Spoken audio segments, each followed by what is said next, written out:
it's really hard for y'all to like discern what's real and what's true, you know? And I've been seeing y'all memes and stuff. People be making memes. I see the memes. I see them now. Some of that stuff is funny. Some of it's funny. But I haven't addressed any of this publicly, but I just want to say this very clearly. I don't have to do with Puffy, so y'all can stop all them memes.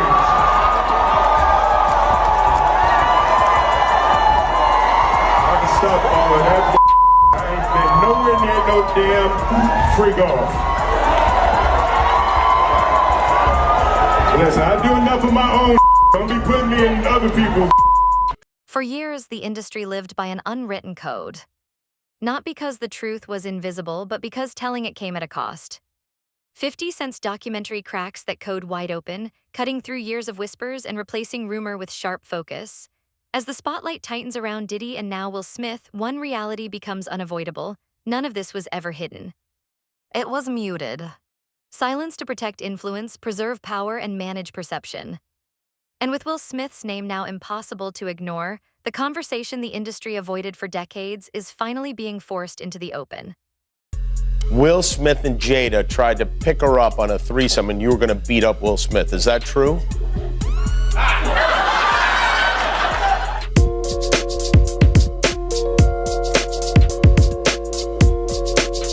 You really heard that? Nah. What? Yeah, I watched it on the internet. You're telling me I can't believe everything I read? What? I don't know what you're talking about.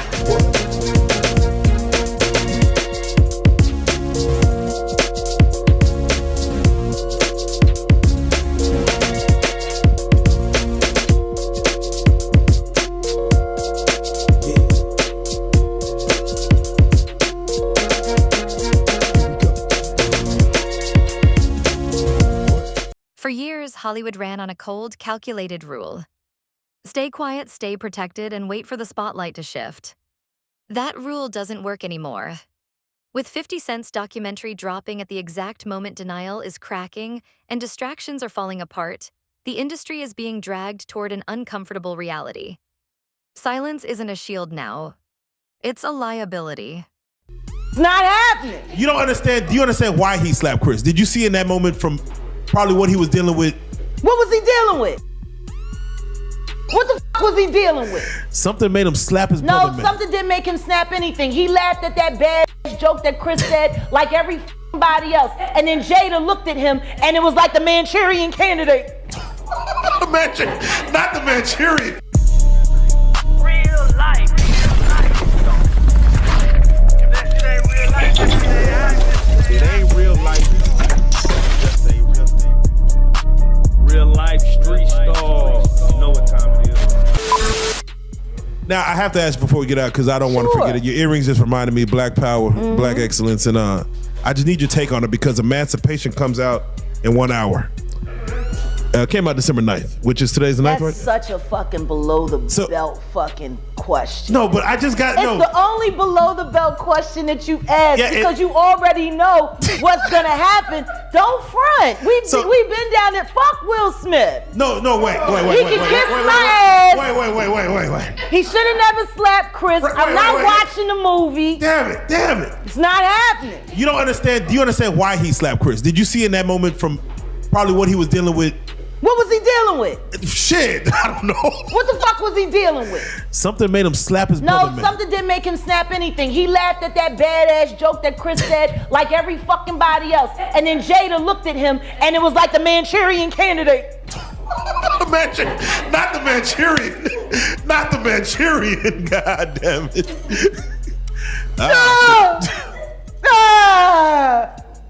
That's what the fuck happened.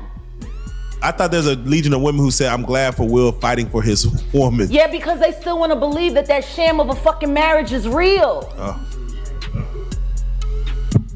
Well, there you go. He ain't never gonna be Tupac, and she proved it when she fucked August Alsina. Ooh, man. Yeah.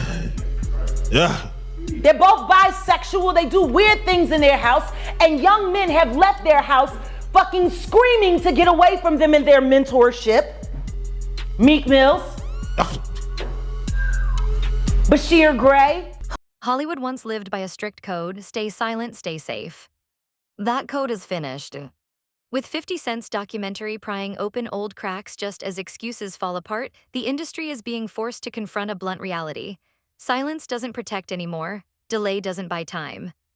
And as the focus turns squarely toward Will Smith, one thing is clear: accountability isn't on the way. It's already arrived. And this story starts when I'm with Puff and he's in exotic bookstores and he's doing shopping, right? He's shopping, getting his stuff and everything like that. So, you know, this is the first time I was ever in an exotic bookstore with Puff.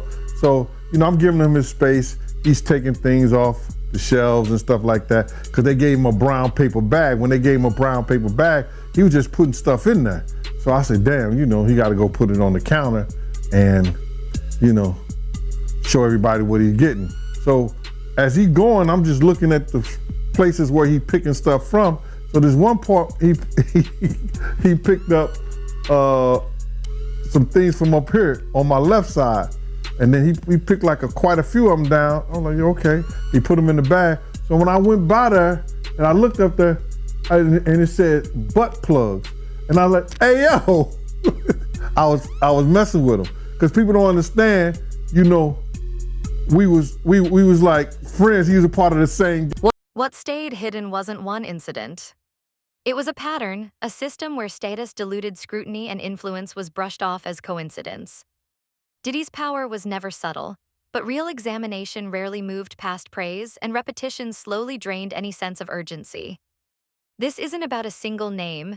It's about a culture that normalizes behavior until the patterns disappear into the background. And as attention shifts toward Will Smith, the real question surfaces: how much was overlooked simply because it had become normal? Gang, so I'm still gonna tease him. I'm still gonna mess with him and everything like that. I could do that. It wasn't just no security thing. So I say, yo, what are you getting this for? And it said butt plugs, and he was like, yo, can I do my shopping by myself? I said, yeah, you could do it by yourself, brother. And he started walking and everything like that. So when he got I just waited at the counter. So when he got to the counter, he didn't even have to show the guy nothing. He just gave the guy a wad of money. I mean, like, he gave the guy a stack, something like this. And Puff wasn't the dude that carried no 20s and no 50s and nothing like that. And I mean, like, he just said, boom. And we walked out the store. So we had to leave Atlanta and go to North Carolina for a show. You understand? And it was him, this rapper, Sarah, and this other girl. We all got on a G5 jet, and we flew to G4 jet, and we flew to North Carolina. So power is never contained to one person. It spreads through proximity. Those close to it gain quiet advantages, while unspoken consequences pile up beneath the surface. In systems like this, distance isn't accidental. It's deliberate. And they were in the room, and they would go in the room with another couple, right? And I've seen some things happen in the jacuzzi. Like when I'm the only one could go to the room 9 times out of 10. When Puff was the one who, you know, was in the presidential suite, I'm the only one allowed. I gotta watch the door. No one can get into that door. I'm the only one that had the pass key or whatever. You know what I'm saying? And then sometimes you would hear a boom, boom, boom, boom, a thump or whatever the situation is and stuff like that. Yo, what's up? Everything good? And sometimes they would open the door. I'm right there by the door. Sometimes you see things you don't want to see. Hey, did they ever try to get you involved? Or not at all. Offer you? Not at all. Puff did it one time, but that's in my book. When he was coming from Dallas, he had the snow bunnies. And I reneged on that. Nah, I'm good. Hey, did you see any celebrities Puffy did any of that stuff with, the swinger stuff with?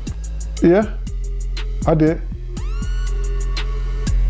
Tell me about that.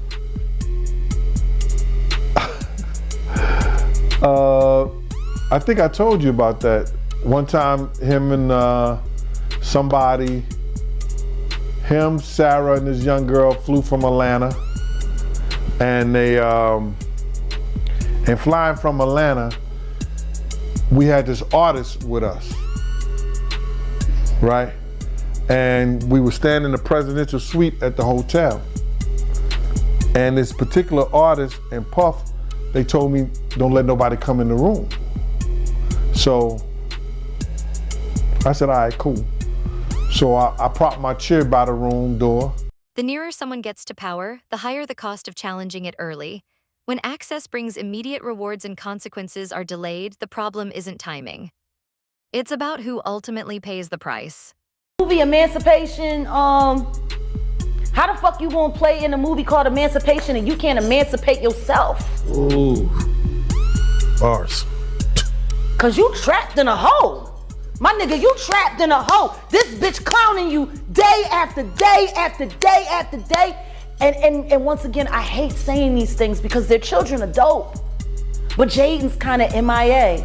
And considering that he emancipated from their household at 16 and refused to come back, even to do family interviews.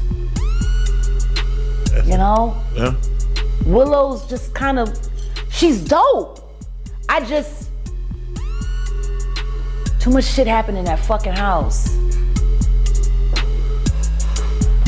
Too much shit happened in that fucking house. And meanwhile, I go to jail for defending my child and these niggas don't even get a CPS fucking visit for the kind of shit they kids see. You know? There you go. So yeah, I'll watch the movie when, you know, I'll watch Emancipation when he emancipates himself from the hell that he lives in, that he tries to call marriage with that woman who still wished Tupac was alive. Will Smith's public separation signals a move from quiet restraint to intentional boundaries. In today's media climate, a denial isn't casual, it means the narrative has crossed a line, and when it's delivered calmly, it creates distance without open conflict. But timing matters. When separation comes only after silence becomes dangerous, the real question surfaces: what does it cost to speak early before discretion turns into a liability? That's the question Will Smith can't avoid. But enjoy the film, buy lots of popcorn. I ain't supporting shit he fucking do. He's a bad representation for black men. He is literally the epitome of a ballless man. I'm sick and tired of people making our black men look weak. I'm sick and tired of that shit because I don't know no nigga that would put up with the shit that bitch done put him through. Now you could justify staying because you ain't want to cut up the money because she would have got the child support and the alimony, but the kids is grown. So if you staying now, it's either because you being blackmailed to stay or you too lazy to go. He housebroken. That don't fit right for a Philly nigga. But he did grow up in Overbrook though. He didn't technically grow up in West Philly. That was Jazzy Just Life he was writing about. He lived over there, not far from where Kobe Bryant grew up. That's the other side of City Avenue. He came up Overbrook, you know, so they had big houses and he wasn't at the playground get beat up. That was Jazzy Jeff. A documentary changes the rules. By stitching scattered moments into a clear timeline, 50 Cent shifts the conversation from rumor to clarity. This isn't about passing judgment. It's about redirecting attention and revealing why certain questions were delayed in the first place. Documentary that's been going on, man, it's still #1 as far as I know, man. I mean, I don't know how many millions of times this thing has been streamed, but this thing it's kind of crazy how big this thing actually is, you know, because us that's been following for a really long time, you know, kind of heard a lot of the stuff, man, but people are still going crazy for it, man. So what was your first reaction when you first seen it? When I first seen it, I said, damn, they stole my whole damn idea. You understand? Because I was talking to the producers and before I talked to the executive director, and the producers knew, I was telling them what I was bringing to the table because I was trying to get a deal for me, Kirk, and Tim all together. A long-form investigation shakes an industry that depends on short attention spans, refusing to let stories disappear quietly. When careful documentation replaces casual oversight, the conflict isn't just over facts. It's over control, who gets to shape the lasting narrative and who no longer can. I told them what we was bringing to the table, who was going to tell a story, how they was going to tell their story. You know, I didn't know exactly what they were going to say, but I knew Tim grew up with Puff, so he can get the childhood thing. So I'm going and telling them the whole angle in which I would like for this to go. You know what I'm saying? What we was bringing to the table. I didn't know how they was going to do it, but I was saying, this is what we're going to bring to the table. Tim could start off with the childhood part of it because they grew up together. That's Tim Dog, Tim Patterson.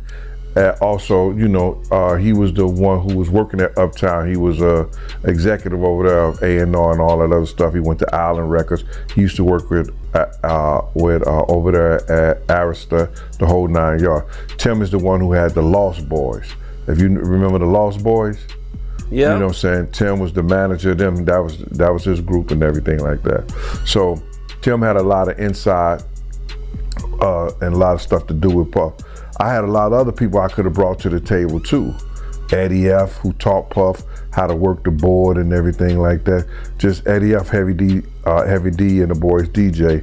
I was gonna try to get Eddie and some other people like that, but it fell through because the lady was telling me what somebody else didn't give me or what somebody else didn't pay me, and she was being disrespectful. You know what I'm saying? I thought she was a white lady. I'm finding out she's a sister. Scrutiny reveals how uneven accountability truly is.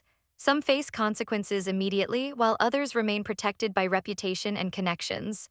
The attention on Diddy and Will Smith makes one thing clear: protection is structural, not personal.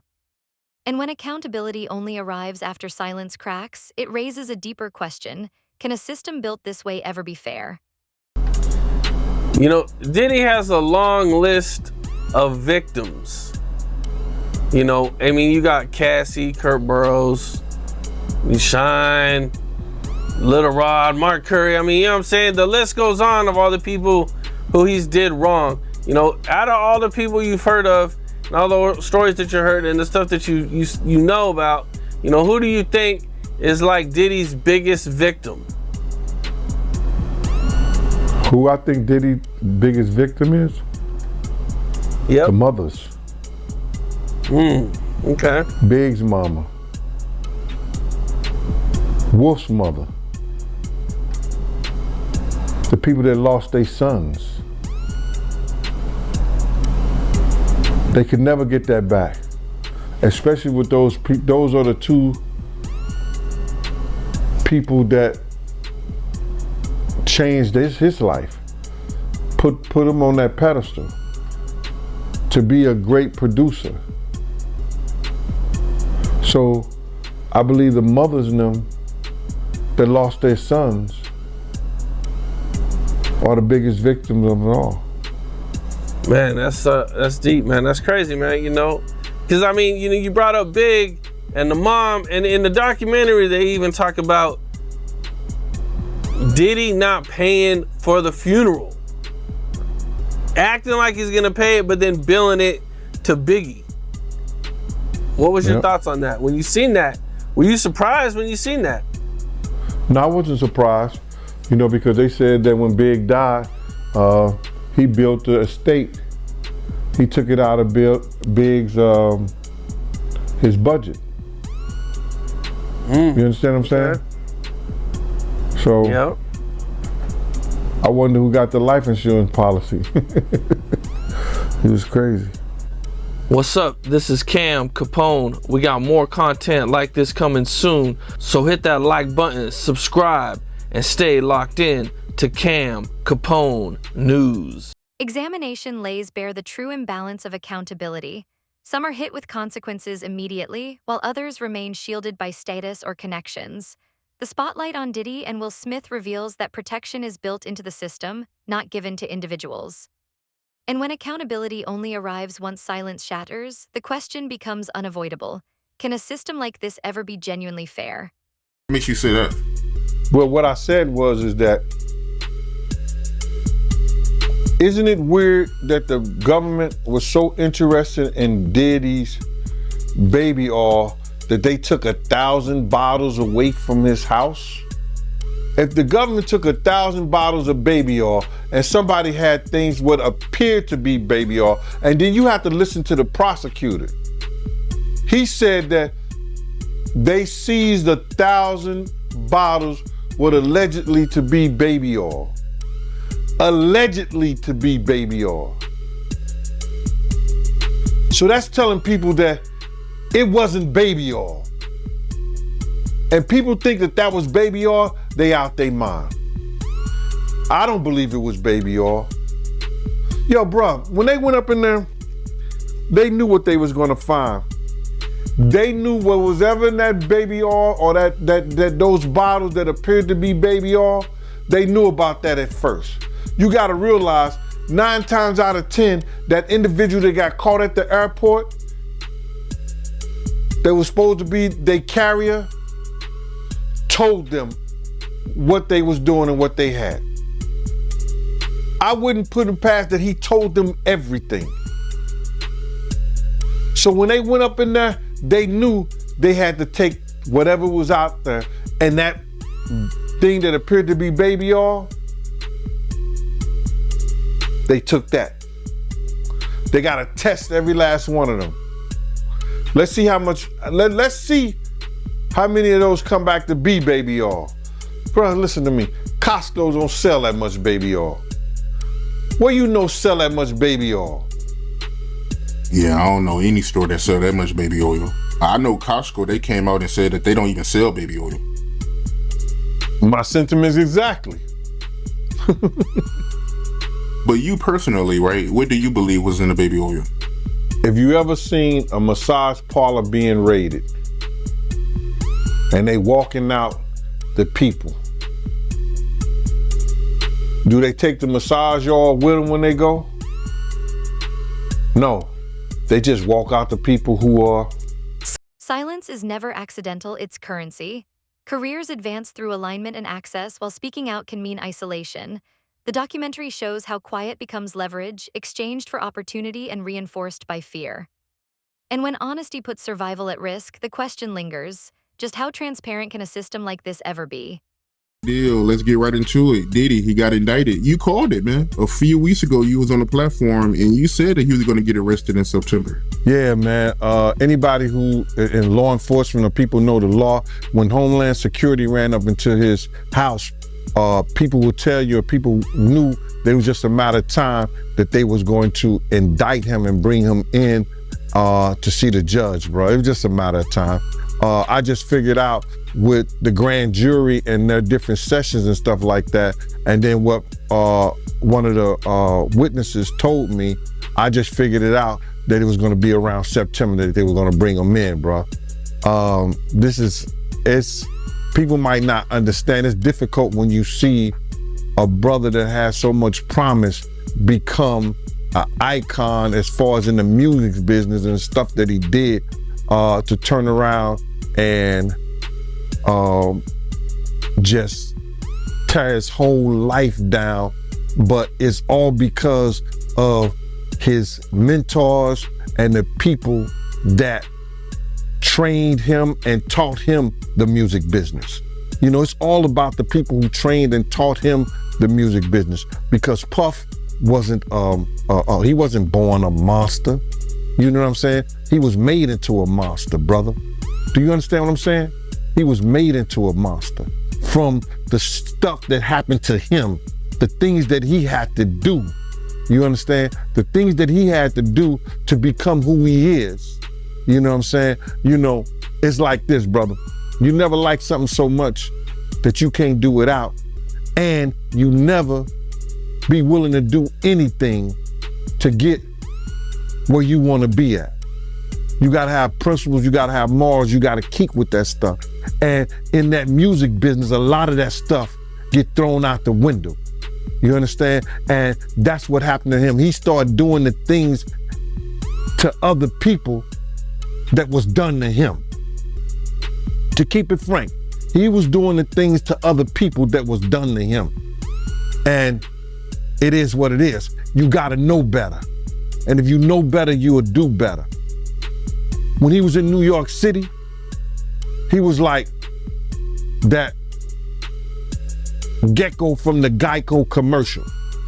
Then he turned and start going, when he lived in Cali and Miami, he turned into Godzilla. I would see him talk about how he using drugs. He was never like that. Smoking cigarettes, smoking weed and everything like that. He turned into something that you could consider a monster, bruh. Then he started doing things to people. You understand that?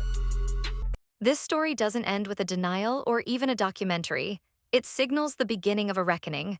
Years of hidden truths are now under the spotlight. 50 Cent, Diddy, and Will Smith occupy different positions within the same web of power and influence, revealing how silence once kept the industry stable and how its fracture now sparks instability. The question remains, when quiet finally breaks, does truth prevail or does the system simply adjust to protect itself?